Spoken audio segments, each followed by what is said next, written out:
Dang. Morning, Tom. The Piedmonts. How you doing, Aaron? Oh, pretty good this morning. I can't complain. Did you have fun swimming into school today? Yeah, swimming in school, but I was drowning in homework this weekend, so You I don't went know which Oh, one was swimming? nice, worse. nice. So Oh, you went swimming, Aaron? no, we're just talking about swimming through all this rain to get to work today, get to Oh school. yeah. Y'all are still getting it, aren't you? Yes, we are. It's still raining here, but not like it was Saturday and Sunday. We had some It's major flooding. yeah, we've got some. I think our rivers and stuff are supposed to crest this afternoon, and one of the two ways I have to go home, the bridge is flooded out already this morning. So, oh well. Well, you may not get home. No, I can go the other way and I should be fine. Or the third way has me going about 30 miles out of the way, but I'll get there. All right.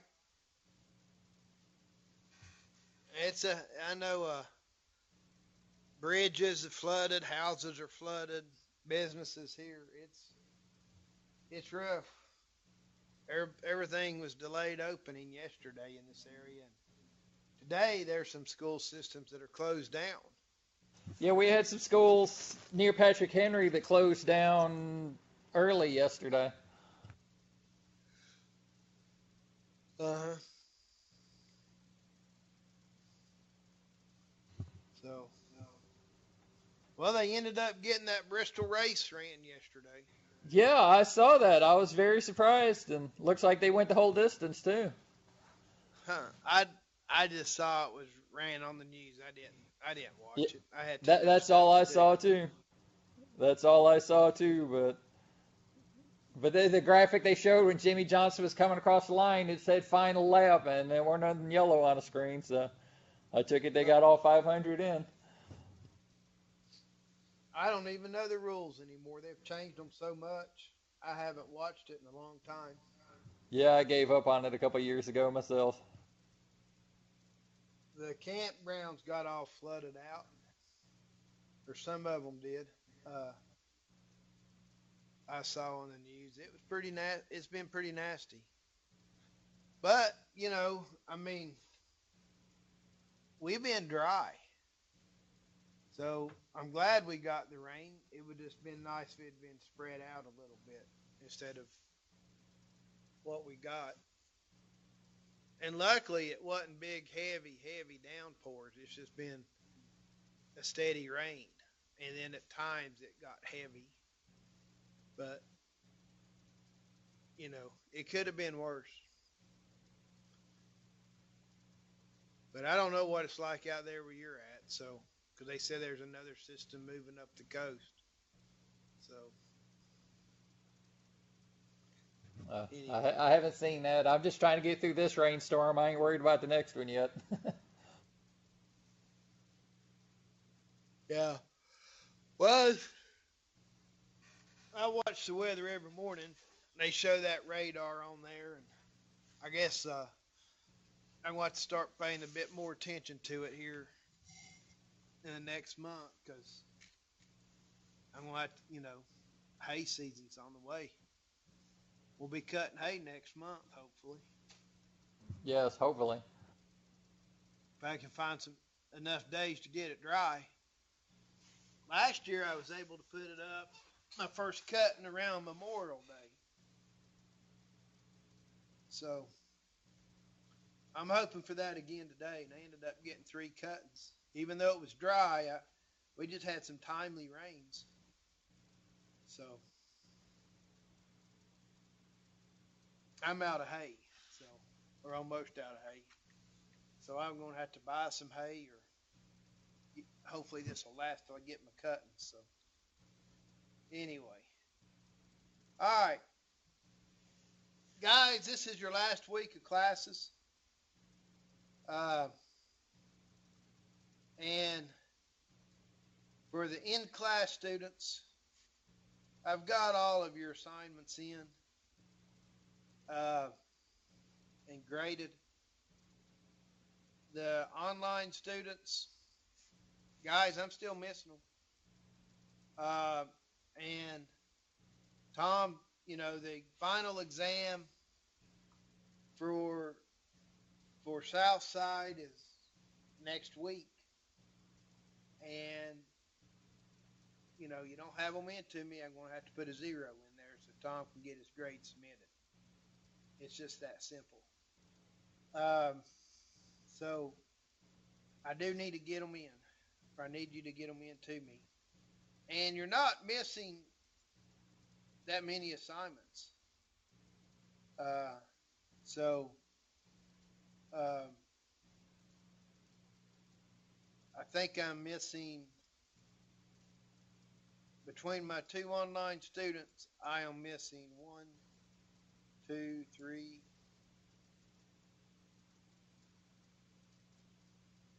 I'm just missing 3 assignments. 2 from one, 1 from the other. So let's get that taken care of, and you'll wrap it up. Now, for the animal production class, your project's due tomorrow. Isn't that correct, Jasmine and Aaron? Yes. Okay. So they're due tomorrow for those of you that have both classes. If you have any questions, call me. I'll help you out. So anyway, Aaron, are you getting along okay? Figured out how to balance those rations for the horses? He went to the restroom. Oh, okay. I thought Keith was going to be here today.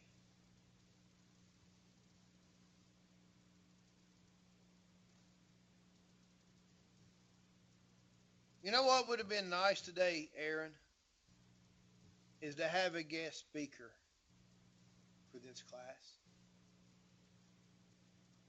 And I thought about sending him an email and asking people to guest speak, but I didn't think it would be appropriate.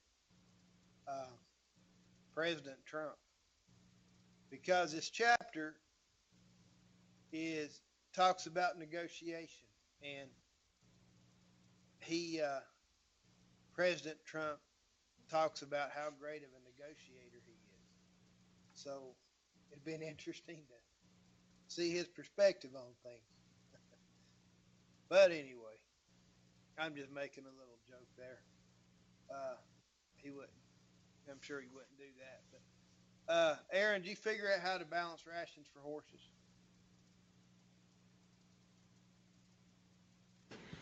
I did for the most part. I think I got it. I think I got it down pat now. Good deal. All right. So, if you have any questions on your project, don't be afraid to call me. So that's fine. All right. So today we're going to talk about negotiations. Now, when we think about negotiating,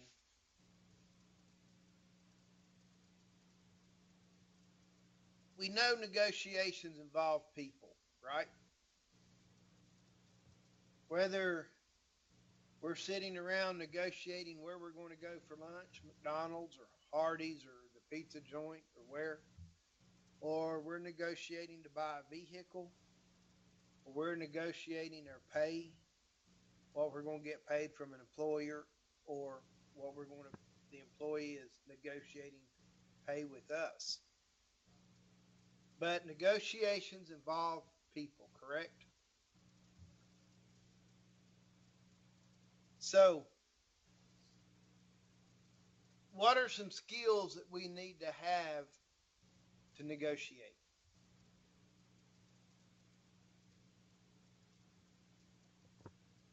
Listening. Listening. Okay. Thank you, Keith. I'm glad you joined us today. We missed you last week. I missed y'all too. Uh, and I hope you got a good doctor's report. Actually, I did. Good. Good news. All right.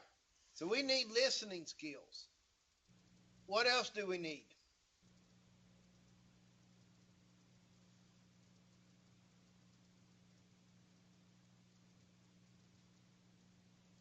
Don't you need like talking skills, like professional skills? Yeah, exactly. We need communication skills, right? And when we think about communication skills, that's talking. And we go back to that chapter, interpersonal skills. You know, that included being able to express ourselves, being able to listen, and not just hear, but listen. Listening is so important in communication. Uh, so, communication skills, listening skills. What else? The next chapter we talked about was conflict. We're going to have any conflict resolution skills?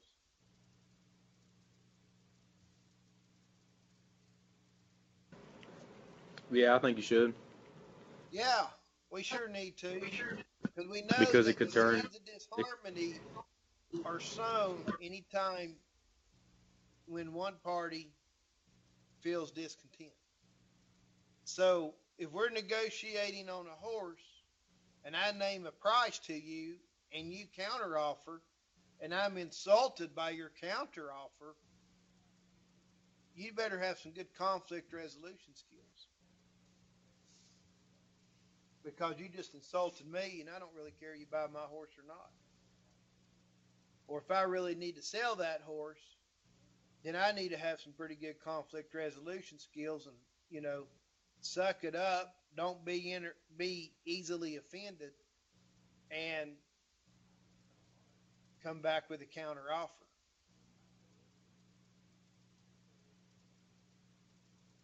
Because when we're sitting there negotiating prices or doing any type of negotiation, are there chances for those seeds of disharmony to be planted?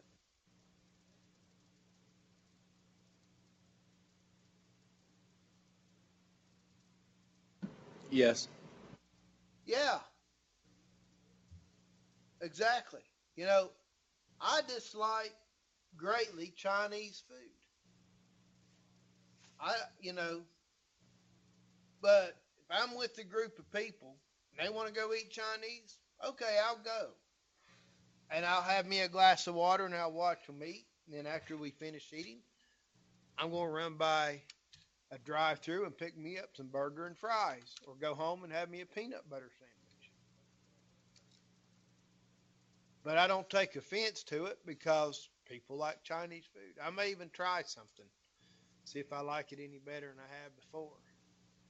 But, I keep sticking my hand to a hot stove. It doesn't feel any better. So,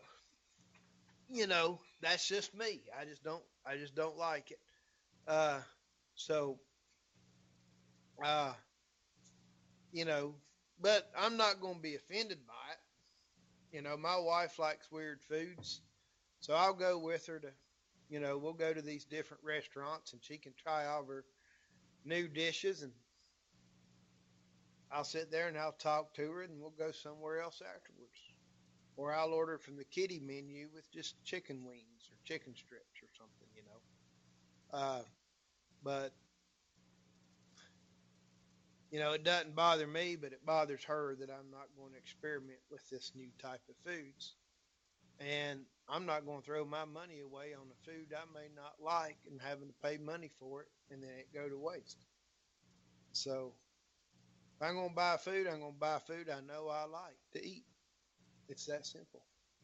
Whether that's right or wrong, I don't know. And, the big, how Keith would interview me or see me in an interview like that, I don't know either. But, you know, I'm going to treat that company money as if it was my money. And if I wouldn't buy it with my money, I'm not going to buy it with their money. That's my view of it. because I know there's all sorts of mind games as, they watch and see if you salt food before you taste it or not, but I don't know if there's any mind games with what you order. So I always made sure I ordered the same thing or something cheaper than what my host ordered. Uh, so negotiations, it involves communication skills. You got to listen. It requires conflict resolution skills. And they all build on each other in both their personal and their professional lives. We're constantly negotiating. Every day we're going to negotiate something, whether we're aware of it or not. Do you agree, Keith? Well, old school thought when it comes to negotiation, the first person that speaks loses. Really? Think about that. Think about that. Think about next time you have a disagreement with your wife. Oh, I know. When you're, when it comes to spouses, just bite your tongue. Just don't say much. Don't say anything at all if you have to. If you don't have to. But we're all you negotiate something every day, whether it's what you're going to fix for dinner or a business transaction. So we're always negotiating. But I do like that rule. First one speaks loses. I hadn't heard that one before, but I think there's a lot of truth in that, Keith. Thank you for sharing that. You watch the political people when they go in and different debates at the UN and stuff, and the person that does speak usually gets the least return.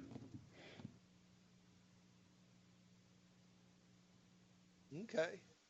Yeah. And when you're talking to your wife, which one of you cannot stand the awkward silence the most? That's usually the one in a weaker position. All right. I'll remember that. You've helped me out a lot. So does that mean you're going to become a monk and a vow of silence now? Maybe. I do know that awkward position when I've learned that one. When you're in whoever's having, the most awkward time with that silence, they usually have the weaker position. I have picked up on that one. But anyway, but it's still hard for my wife to say that I was right. I don't know if it's just my wife or all wives. All. All okay. Well, certainly my wife. So anyway, when we think about negotiations, what do they require? If we're going to go negotiate something, what do they require? What do we need to do?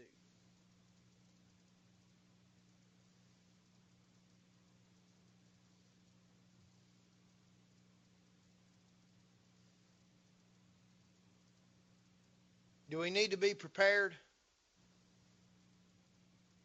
Yes. Yeah, how important is preparation? If we're looking at buying a vehicle, what do we do? Do we just go to a car lot and buy the first vehicle that suits our fancy? Or do we figure out what our needs are and then start comparing prices and have an idea of what those vehicles range, and then we start to go look seriously and look at vehicles and test drive them and begin the negotiations?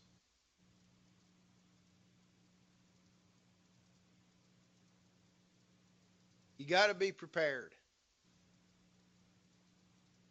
Uh, you got to have patience. This goes back to what Keith was saying. The first one that speaks usually loses. You know, I'm not saying it's a competition, but you have to be patient when you're negotiating. Some deals just don't happen instantly. Sometimes they take weeks or months to transpire. So you have to be patient. And don't be emotionally involved either, because a lot of times you put a lot of work in getting over the background information. You think you got the best deal there, and then it's not received properly, and sometimes you get kind of hurt, and that will hurt your end results too. Exactly. And I was going to bring that up. You have to control your emotions. You can't take it personally. And if you get your feelings hurt or get insulted, you can't let it show. It's business. Control your emotions. How about integrity? Do you have to maintain integrity, or can you just tell them whatever you want to tell them and pull it out of thin air? You have to be honest and truthful. You should be, because you lie to them and they ever find that out, they're done with you. You're not going to be doing business with them again. Usually in your negotiations, it's one of the areas you'll cover something. You'll have a escape clause in there.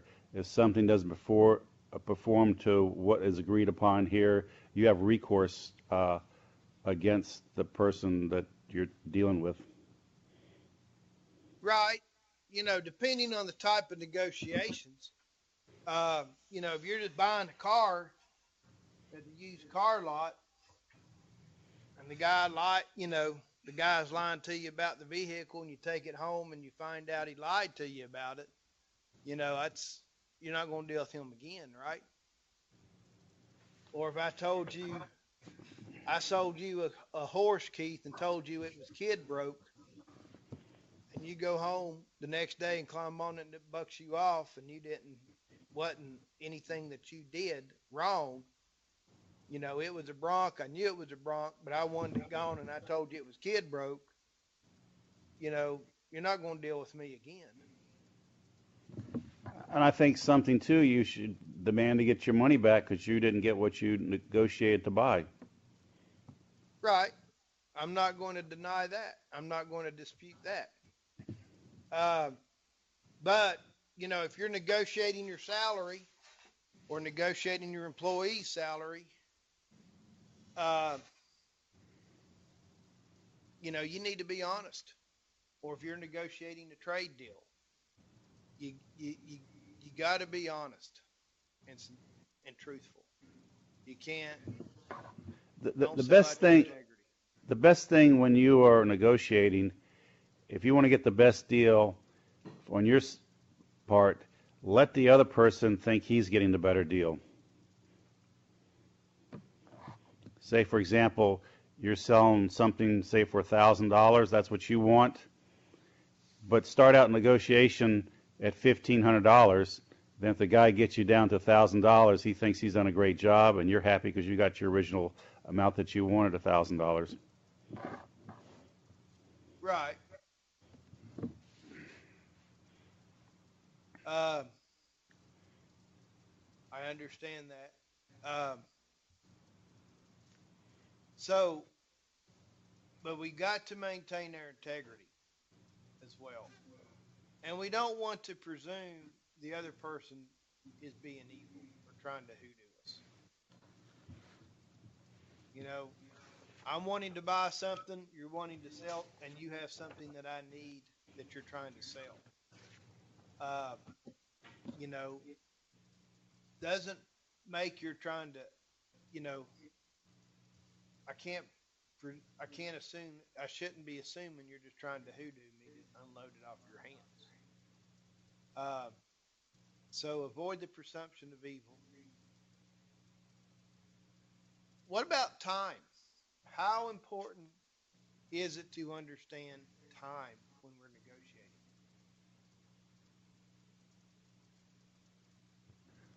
A lot of the clauses that I used to deal with in the contract, I always had a clause that time is of the essence. So that basically you wanted to get this resolved quickly as possible and put in place quickly as possible. Okay, I can understand that, but is it okay for us to take, unless it's a crucial negotiation that we just have to get done, you know, somebody's life's depending on it. Is it,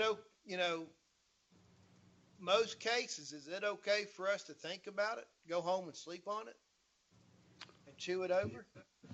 Oh yeah, that okay, I see what you're saying. Yeah, that's fine. Yeah, go home, understand how much time you have to make a decision so that you can go, think about it. You don't have to rush in. When you rush in and try to negotiate and get something that you think you need or you may have to need, man, those are the times you get the shaft, guys. Take your time, do your research, and don't make decisions with your heart. You got to make them with your head. But And then, you also have to be aware you can't take too much time because there may be real world deadlines. Like if any of you follow football, Marshawn Lynch, he's trying to get a deal between the Seattle Seahawks and the the soon to be Las Vegas Raiders, to get a trade. And the Seahawks said we got to get this worked out before the draft. That's this Thursday. If we don't get it worked out, we need to know whether he's going to be with our team or not before the draft. That's a hard deadline. And if we can't get the negotiation settled, it's over.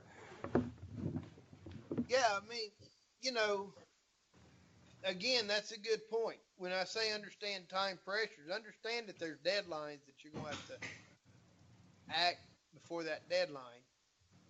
But if you got time, it's okay to think about it. It's a fine line uh, with negotiations.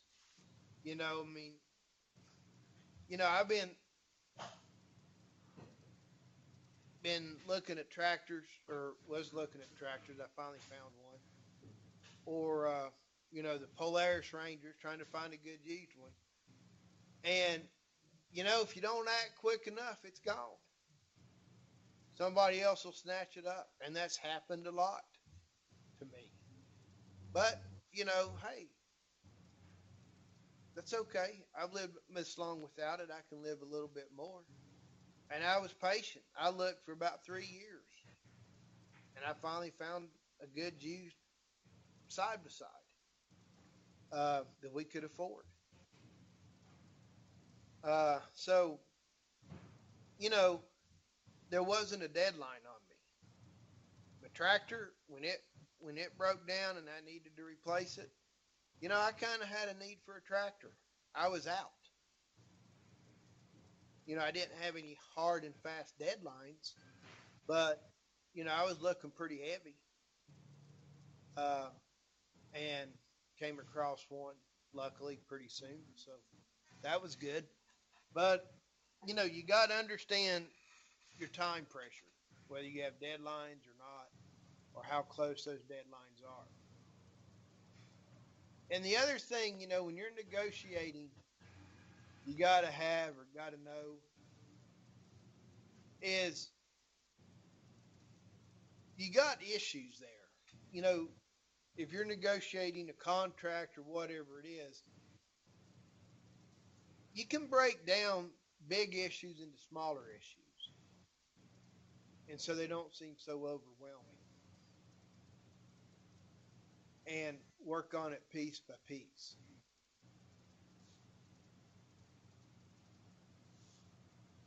What else do negotiations require? What else do you think you need to do or need to have?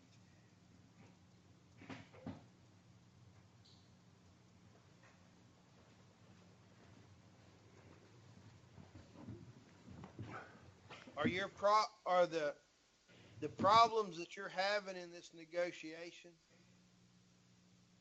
does your self-worth depend on those problems? No, they don't. Keep your self-worth and your esteem out of that. Separate your problems from your self-esteem. Keep your ego out. Just focus on the issues. You don't want to threaten anybody or be manipulative in these negotiations. You'll end them pretty quick. Okay? Focus on the problem instead of solutions. When you're negotiating, trying to find, a solution to something, focus on the problem. If you find out that you're wrong or been wrong, admit error and apologize. Okay? Reject any weak ideas and try not to read other people's feelings or presume, Jasmine feels this way. Jasmine may not feel that way, and you'll get yourself in trouble. A lot of things you can do in negotiation to set up for success, because a lot of times it's a power play, and there's a lot of psychological behaviors involved. For example, meet in a neutral area. Don't meet in the seller's or office or whatever. You kind of get him out of his comfort zone. Be conscious of where you're sitting. Or you sit in a lower chair and the other person sit in a higher chair. You seek the higher chair. Just to put you on an even keel with the person. And the biggest thing, bluff. You might not know the answers, but don't let the other person know that you don't know the answer. But you can look up and get back with them at a later date. Because as you said earlier, nothing has to be resolved in the first meeting. A lot of the negotiations will go on for several meetings. Could last several days or even weeks.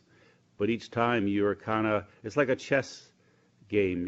You're trying to get the best position and hopefully get a checkmate that you'll win. Your points. Yeah, sometimes though, Keith, it's not a competition of you win, I lose, or I win, you lose situation. Hopefully we go into this negotiation where I'm going to meet your needs and you're going to meet my needs. That it's a win-win situation. That's ideal. That's the results, but you want to get to that point. And what I'm saying, to get to that point, you got to be aware of what's going on, because you might be paying higher for something that the guy could have negotiated, like buying a car, for example. Could have gotten a less amount if you were more prepared, less emotionally involved, and knew the market of the cars and stuff. Right. And that's where, some of this other stuff we've talked about comes into play, of being prepared, keeping your emotions out of it, separating your self-worth from the problem. I'm a tightwad. I'm not scared to admit it.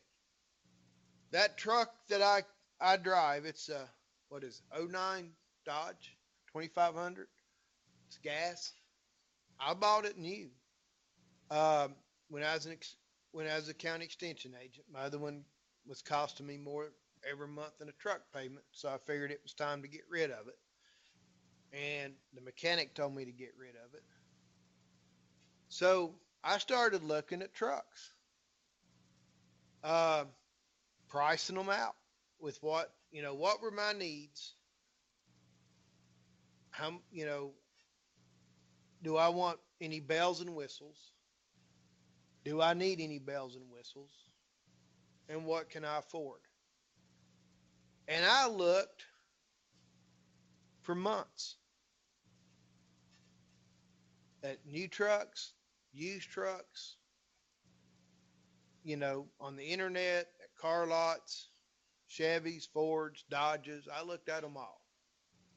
Um, and, if there was a sale going on or somebody was advertising for sale, I'd go there and take a look at their trucks. So when I went to, so over a period of months, I got a good feel of what the prices are ranging with certain mileage for new ones, for used ones, with certain belt, with packages, and kind of figured out if, you know, the plain trucks hold their value when you try, when you trade them in, or the package deal, with automatic windows and stuff. Does that add more value at trade in? Is it worth the money? You know, I try to do my research, and like I said, I looked for about 6 months before I finally bought it. Before I finally bought a truck. Now, did I buy was it the best deal ever? Probably not. I feel like I got a good deal on it. And I guess they made money or they wouldn't have sold it to me at that price. Um, but I also was, learned that, when that new model year hits the lots, they want that previous model year gone. And come January the 1st, they want them off the lot so they don't have to pay taxes on that inventory. So, I had those two to my advantage plus my months of research, and I feel I got a fair deal. So, Actually, one other dirty little secret: if a yeah, car lot dealership, they keep the car on the lot for more than 90 days, that's when they have to start paying corporate monthly payments to start buying the car. They get them on a lot for 90 days cash free, but then they got to start making payments. So if that vehicle's been on the lot for 3 months, they really want to get that sucker out of there. oh, Just so really? you know. Thank you for Yes. that tidbit. Yep. So, how do you find out how long it's been on the lot? Um, I'm not exactly sure. That I don't know, but sometimes the salesperson will tell you it's been here, or if you've been driving by the dealership a few times looking and you see that same vehicle, and you might be able to tell by the stickers that they put on a window how old it is or something like that. There might be some signs for you to find out. Okay. Yeah, but what you're saying, basically, you're informed, educated buyer, so you came there knowing what you could do and what you couldn't do, and the salesperson probably would say, okay, well, I'm not going to make much money off this guy, but think about the poor guy comes in not informed, and he's probably buys on impulse. Maybe his truck or car broke down that day, and he had to buy a vehicle that day to get to work the next day, so he's not in a good position to haggle. He's mainly buying out of necessity. Right. He will be paying a much higher price. Yeah, you're right. I mean, that happens. When you're in that need to have something then and there, you're probably going to pay a little bit higher than if you can shop around. Um, I'm not going to disagree with that. The thing, if we think about conflict resolution and negotiations, they got a big common denominator. You've got to understand what the problem is. You want to fix a conflict, you got to understand what the problem is, right?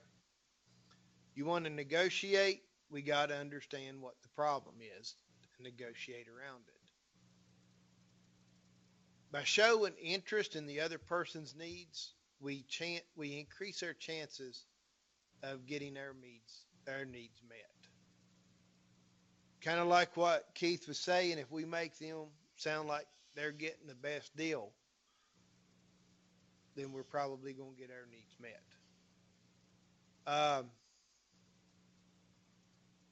So negotiating, it's a lot of work. It can be fun. It can be a pain. You know, I hate buying stuff. I'm not going to lie to you. I hate it when I have to replace my vehicle and you start looking for cars, uh, or when I'm having to negotiate, a change of jobs and I'm having to negotiate in salary. I don't like it, you know. Uh, but whether I like it or not doesn't make it right. It's just a fact of life. We're negotiating everything, it seems. You know, I'll negotiate. Don't get me wrong. Um, and if it's not a deal I want, I'll walk away. It's not that big of a deal to me. I try my best to keep my emotions out of it. It's a business decision. It's that simple. Uh, so, um, and that's how I try to approach it. And, you know, I'm going to be honest. I'm not going to try to pull one over on you. You know, I'm not going to sell out my reputation as a person and my integrity over some negotiations. And I don't know how much I'm going to bluff. Um, there's varying opinions with bluffing. Um, Dixie, she taught a class one of the classes that we offered. She brought in a guest speaker one evening, and he used to be an ambassador. He negotiated agriculture trade deals with foreign countries. And he was talking about bluffing. He says, if you bluff them and they figure it out, the negotiation's dead. They will call it. He said, you've lost their trust when you when you try to do a bluff. And I thought that was interesting. Uh, that I thought, the things he brought in with negotiations and his experiences was really interesting. And when he was negotiating these big trade contracts with these other countries, it wasn't so much buying and selling for him. It was he's representing the country of the United States, our country, and trying to get our products sold overseas. So, you know, but he did make that comment about bluffs, and I thought that was kind of interesting. In the business that Keith was in, it's a different ball game. I don't know. Uh, I'm not saying the book's right on everything. I'm not saying the book's wrong. I think different situations call for different stuff, but you have to be prepared.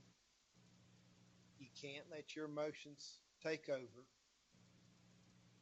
You have to work for a solution. You have to have good interpersonal skills, good communication skills, listening skills, and you have to be prepared. I can't stress that enough.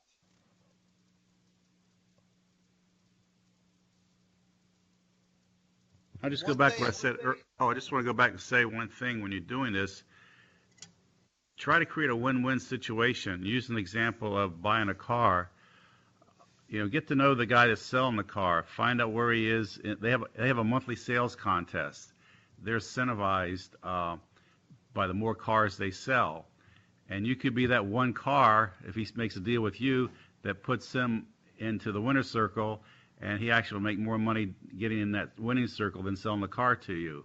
So, and they usually have that information displayed somewhere in the sales room, or if you walk back to the restroom or whatever, you'll see the conference room, and you can stick your head in there, and they'll have everybody's name up on a board where they are for the month standing, and you can get that little bit of information. And then you might want to change salesmen. You don't want the guy that's on the bottom of the list. You might want to say, well, I'll come back later when I bring my wife, and I want to talk to Ralph next time I'm here. Okay, that's interesting.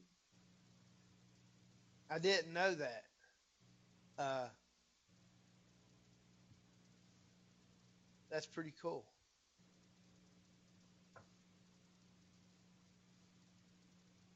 The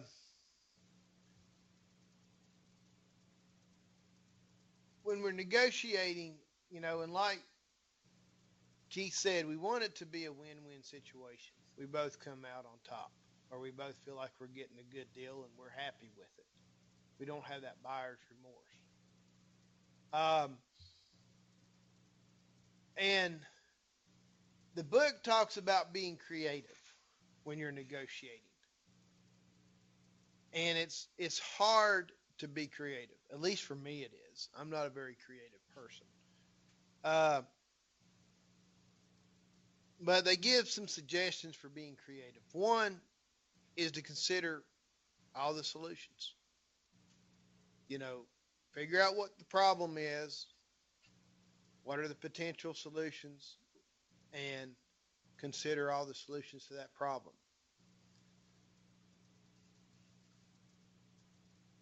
And think about that data.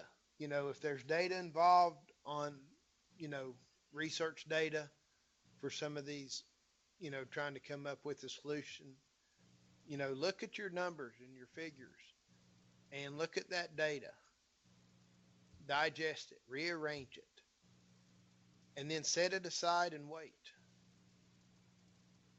If you don't have to have that, meet that deadline, just wait. Because sometimes, you have that sudden moment of inspiration, that inspirational flash, that lightning bolt hits. Um, and then test it out, see if it's going to work, and then present it in your negotiation. Uh, so, you know, negotiations you're going to be doing it all your life, whether it's business or personal. It comes back to your communication, interpersonal skills, and your conflict resolution skills. Uh, Try to make it a win-win in both your personal and your business negotiations. I think probably the most important thing as I'm sitting reflecting, I think it's the individual that's representing the product or the company, and as what you said earlier, integrity. Is this somebody I can trust? Is he a man or woman of his word? Can I do business with him? Is he just here for the quick sale and gone? I never see him again. So relationships are very important. And sometimes those relationships carry a premium. A lot of times people will go with somebody they can trust and will pay a higher dollar knowing that that person is going to deliver what they said. And you're exactly right. Uh, I'm in the horse business. You guys know it. What kind of reputation do horse traders have? And let's be honest. Used car salesman? Used car salesman. That's right. They'll tell you what you want to hear to get that horse sold. I mean, they're notorious for it. Now, are there honest horse traders out there? Yeah, there are. And how do you know which ones are honest and which ones aren't? I don't know. Because they'll tell you what you want to hear. You've got to do your research. Ask them who their former clients were and go talk to them. But at the same time, there's this guy I know, he lives not too far from me. or he lives up the road from here. And, you know, he trades horses. He trains horses. And I know him, and I think, you know, I've learned a lot from this guy. He knows horses. And a lot of people don't like him. They don't trust him. My dealings with him, he's been professional and he's been honest. And he'll call me up every once in a while. He'll say, "Hey, Dwayne, I need to buy a horse. Here's what I'm looking for. What do you have? And what do you know of?" And I'll say, "Hey, I got a horse that fits this bill," or "No, I don't have a horse that fits this bill, but you may want to check with Bob down the road because he's got one that sounds similar to what you want." And he's like, "Okay." You know, so I know he's out there looking for a horse to fill an order. You know, somebody's out, you know, wanting him to look to buy a certain horse, and he's out there trying to find it. Because that's what we do. Because if we sell you the wrong horse, you're not coming back and you're going to badmouth us. It's that simple. I'm going to sell you a horse that's going to fit your needs. Now, I don't go buy and sell horses like he does. I buy horses, I train them, I sell them. But I'm not going out buying and selling horses and stuff like that. It's just not my business. But, you know, horse trainers have a bad reputation as well of telling you what you want to hear. Oh, how good your horse is doing. And, you know, they're not riding it very much, or it's not doing, you know, it's not making the progress it should make, or it's not going to make the event horse that you want it to make. And I'm not going to ruin my reputation and sell my integrity out over a stupid horse. It's not worth it. Whether my clients, what people say about me, you know, whether I'm good or bad or whatever, they can. But one thing they can't say is that I've been dishonest to them. You know, I've told people flat out, this horse that you brought me with your riding ability, it's not going to suit you. You need to get rid of it. It's going to hurt you. And I've told them, hey, your horse is not going to do what you want it to do. You're wasting your money. You need to buy you another horse. Sell this one and get you another one. And, you know, sometimes they listen to me. Sometimes they'll take it to another trainer. And I've been to that trainer's barn and I've seen that trainer riding that horse. And he'll look at me and he'll laugh, "Yeah, you had this horse in your barn, didn't you?" And I said, "Yeah." "Well, why'd you send it home?" I said, "It's not going to do it. They're wasting their money." And he said, "Yeah, they are. This horse will never make it. But by gosh, I'm getting paid for a few months until they figure that out." You know, I feel sorry for those people because they just blew another $1,000, $1,500 for about 3 or 4 months of training. And they're going to end up with the same result that I told them. But, you know, that's okay. I was honest with them. But you have to have that integrity. You can't sell that out. It's not worth it. Once it's gone, you'll never get it back, whether you're dealing with your employees or you're dealing with clients.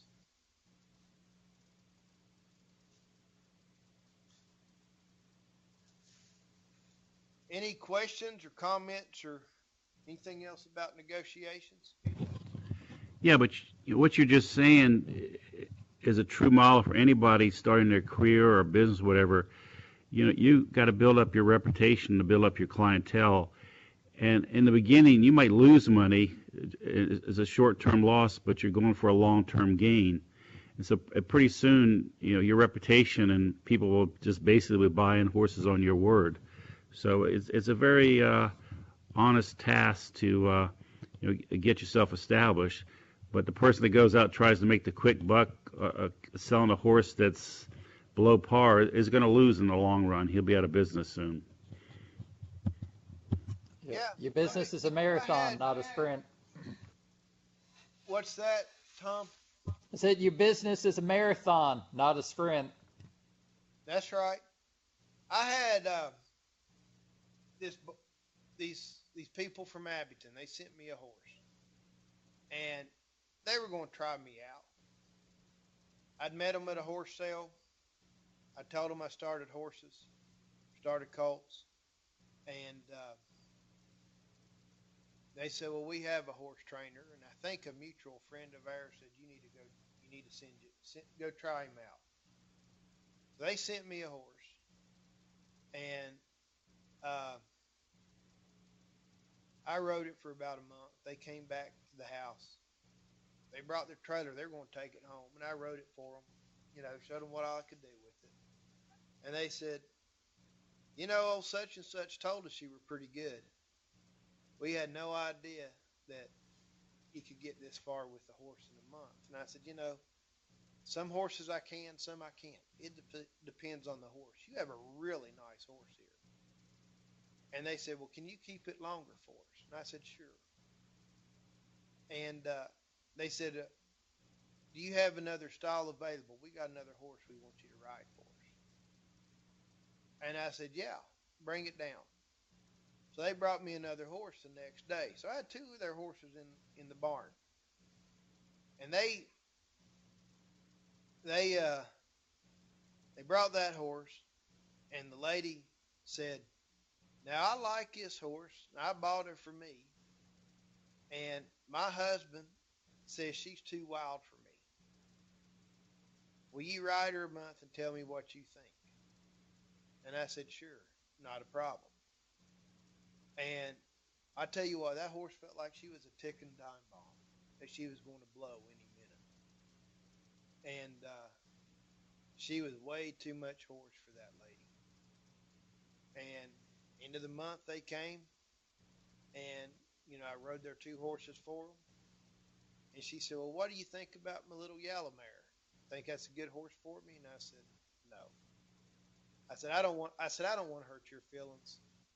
I said, this horse is a ticking time bomb. She's really hot. I've gotten along fine with her, but with your level of riding, I'm afraid you're going to get hurt with this horse. I would recommend you to sell it. And her husband says, I told you that if he was honest, he would tell you that. If he wasn't, he would tell you he's going to keep the horse. He said, I knew that horse before you bought it. And she said, okay.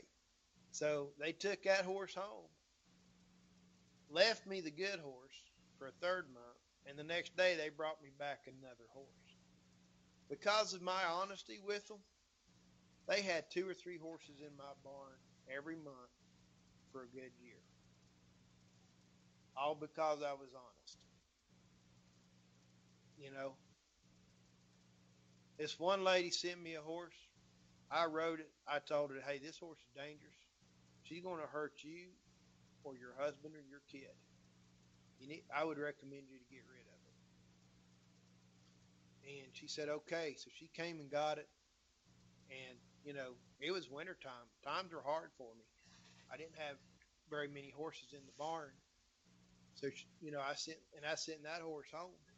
And a couple of months later, she sent me a couple of horses. And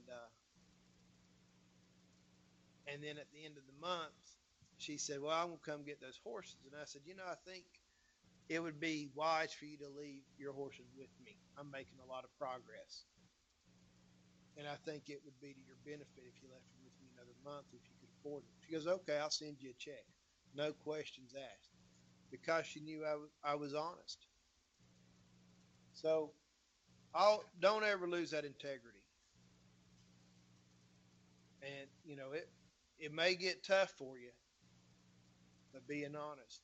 And you may lose some customers for it, but in the long run, it's the best thing you can do. And also, nothing's ever 100%.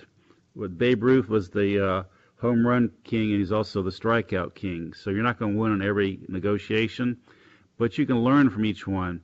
And one of the things that I found out one time, I thought I had this big contract. I had the bosses down, the sign, everything on the dotted line. The day it comes signing, it didn't materialize. And I just scratched my head. And I finally I had to go back in there. I said, "You got to tell me."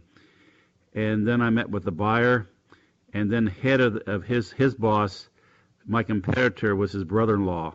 So you have all these things that could be in the background. You never know what's going on that keeps you from getting closing the deal. Yeah.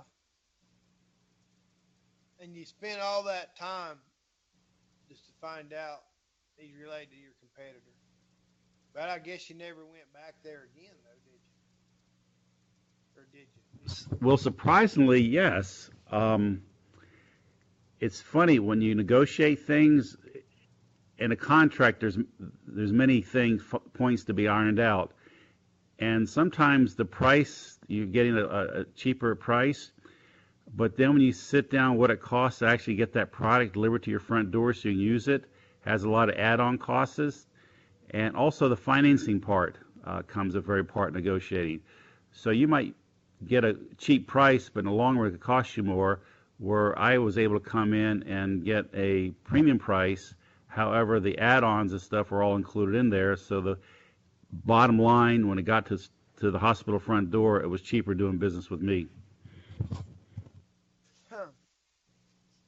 Well, another thing I found out with equipment is technical support. Very much so, especially when I was active, the computer part of programming and getting everything interfaced with the hospital's computer system was a paramount, time laborious project too, and very costly if they had to go to outside vendors. Right. So, sometimes it's just not that product that you're selling. You're selling that support. The company my dad worked for, they made mining equipment. And man, they had the market for a couple different types of equipment. And it's not that their equipment was any better than their competitors. It was their support. If that thing broke down, and they'll break down, just like everything else breaks down that has wheels on it, they had their repair team out there to that mine's fixing it at a moment's notice. Their support, their service and support is what sold their equipment. And that's something that's becoming more and more of an issue. I don't know if you've been following, but the last few years, John Deere, their tractors have a bunch of computers in them, Yes, and sir. they've got it listed in their terms of service when you're buying the tractor and that kind of thing. You have like a software agreement, like you do when you download a new app on your phone, and you cannot work on your tractor. You cannot reprogram it. You can't repair it if that computer goes down. They're doing this really to lock people into whenever their tractor breaks down. They've got to take it to the John Deere people and get them to fix it. And it seemed like the federal government is investigating them, trying to decide if they're going to whack them for an antitrust thing for it. But that's more and more of a thing. Because you're breaking encryption, among other things, in order to work on your tractor, and that actually is having you violating the Digital Millennium Copyright Act, which is the same laws that keeps you from downloading music and videos off of the internet and that kind of thing. And so the users you can get in trouble with a law for working on your own tractor, as well as getting in trouble with John Deere and violating your warranty for working on your own tractor. Yeah, from what I understand, when you buy a new John Deere, you have to sign a contract regarding that stuff. Uh, Yes. they're just locking you in on their service deal. And what I've been reading on that, Tom, there's some websites out of Ukraine where you can go in there and you can buy that software to go in there and work on your own tractor. Yes, Deere's I've heard going about fancy that. over it. But, So it'll be interesting on how this stuff turns out with them. yep. But the problem is if you use that other software and you can't manage to fix your tractor, you're kind of hosed then. Yeah, yeah, you're going to be in trouble. Um, so I used to think John Deere was the best out there. You know, I'm not saying they were the best tractor. I think you got a really good tractor, don't get me wrong. But man, their parts and service is phenomenal. Um, but if you don't have a John Deere dealership close to you, there's no need buying one because it's going to break down and it's a hassle to drive an hour to go to a dealership. I think you got to get what's closest to you with a good shop because you're going to have breakdowns. That's just my opinion. But now with the way they're doing with their new tractors, I don't know if I would buy. I definitely wouldn't buy a new one from them.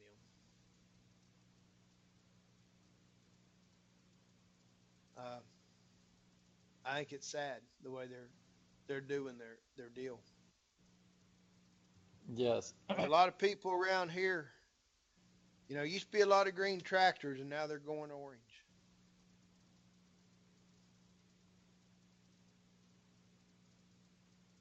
So that's interesting. They're going the Kubotas. Yeah, I've noticed That that may be too. the reason. Wayne. What's that, Aaron? I said I've noticed everybody's going to orange instead of green now too.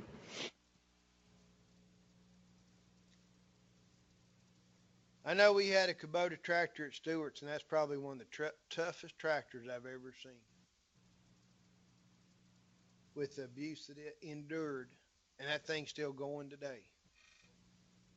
And that thing, I'd hate to imagine how many hours it has on it. And the abuse, I know it's been abused. But that thing still goes.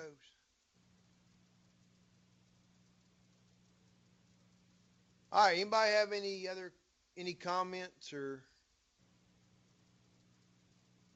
insights they want to share? Any update on the final exam? I got them made. I turned it into our Blackboard administrator for him to put it on Blackboard. And he said he would try to get that on Blackboard this week. Okay, thanks. If he doesn't, I'm going to have to send a hard copy to Tom. And Okay. I'll do that Monday if he doesn't have them on Blackboard ready to go.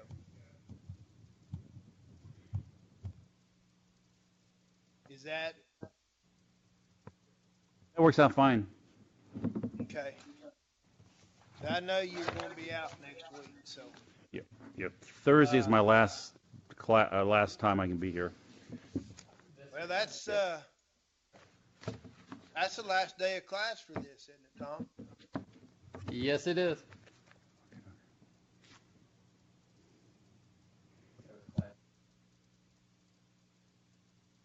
So Thursday will be our last day in here. Thursday will be your guys' days. We can use that to review for the exam. Sounds good. Yeah, I like that idea. All right. And hopefully he'll get that stuff put on Blackboard today. I sent it to him yesterday, probably about 12 o'clock. So, let me see.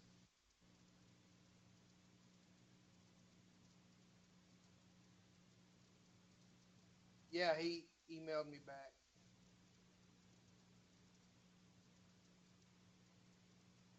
All right. I got to get him some more information. So he needs the answers. I sent him the test. I didn't send him the key. So I need to go send him the keys. All right. So I'll I'll see you guys Thursday. See you then. All right, sounds good. If you have any questions, don't be afraid to call. Have fun.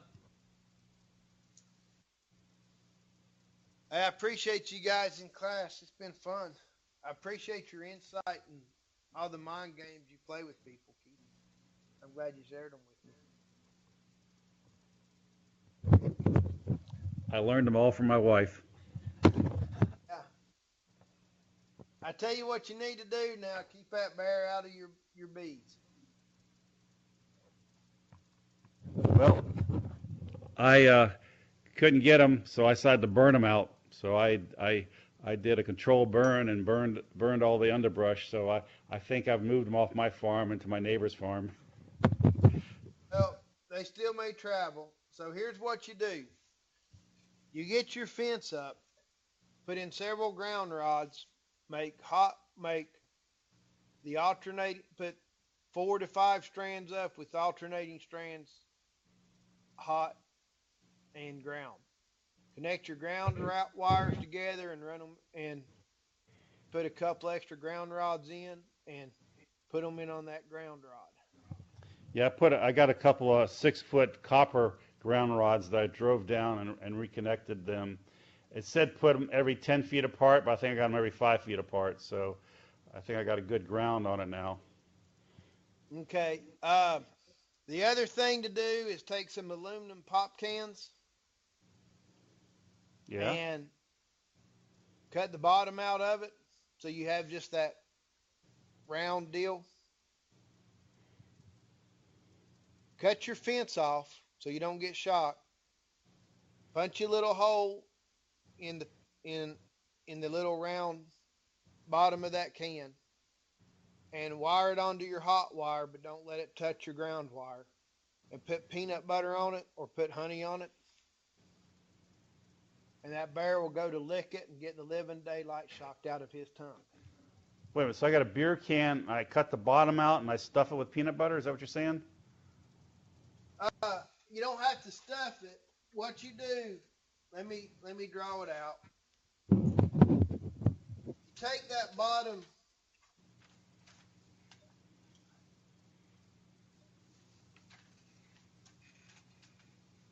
Okay, if this is your pop can, right? Yeah. All right. Just cut off the bottom. Yeah. Disc. So you have a disc, a round disc. Metal. Oh, I'm using the Something that bottom. conducts Okay, I got you. electricity. Okay. Put a little hole in it and wire it to your hot wire on your fence. Okay, I was thinking I was using the can that you cut the bottom off. Okay, yeah, I see, that's good. Okay. And then put peanut butter on it. Deer like peanut butter. They'll lick it and get the piss shocked out of them. Oh, that's a good idea. I don't know if bear eat peanut butter or not, but you could probably. Oh yeah, they will. They will. They will. Or peanut butter, and do that throughout your farm, or do that around your fence.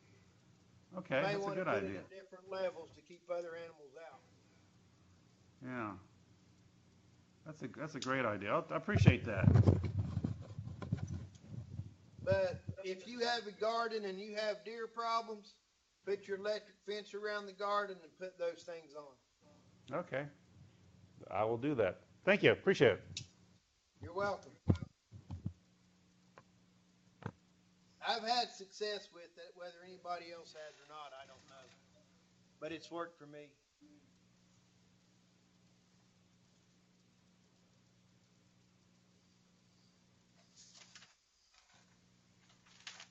All right, guys. Y'all have a good day. Stay dry.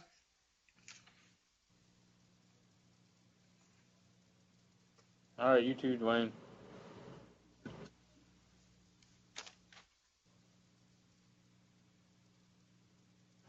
Aaron, I just emailed you your recommendation letter about 15 minutes ago. Let me know if I need to do anything to it.